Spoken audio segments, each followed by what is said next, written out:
Ki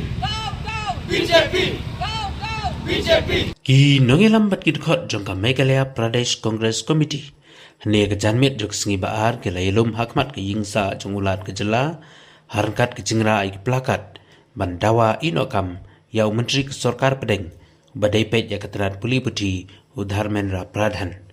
kumjuru ke senggala peremjur ke jingle donbor ke pulit ke nompa Delhi berrajubor yau Nongialam ke liang persya u Rahul Gandhi ya ke MP jongka Kongres keprian ka Gandhi bat kiwei ki MP na ke jinge ki Chalo PM House ki bala lej maniki hakmat ki yingsa jong menteri rang badu kari Narendra Modi habai keren ki nong tho kubor ba Manuel Badwa Nongialam Kaseng Congress ulaong ba ke jingle donbor jok sarkar kamlong ka bai hap katkum kariti sanshar jong kari namar kumbala yoi ba ke jinge ki kalong ka bajai jai bat kumta la yoi ya ke jing pen ibor ke pulit yau Nongialam Kaseng Congress Rahul Gandhi bat kumcuru kani kadai ke jing betha jong ki bahalor banle ya ki Nongialam joko Congress bat ki wei ki MP ki bami ban yakon persya ya ke jing pen senjor ya ke puli puti. The whole idea is today there were more than 50 MPs who had gone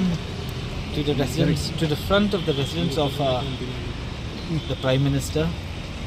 and it's very unconstitutional for the government to show force because the protest was legitimate. We believe that from the Congress perspective, especially our leader of opposition, Mr. Rahul Gandhi, you saw the way he was manhandled by the police at force because the diktat had come from the top. We only demand that there should be some sort of a discussion in the parliament, and it should not be that come what may,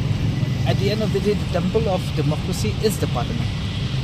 and we believe that the kind of plight in which the students are going through in today's age, whereby there are problems just about everywhere, be it in education,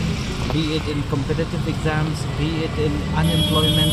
be it everywhere. And this kind of plight has to be heard somewhere, right? And who else is supposed to hear it? It's the government at large. It's the Prime Minister. And for them to keep quiet and to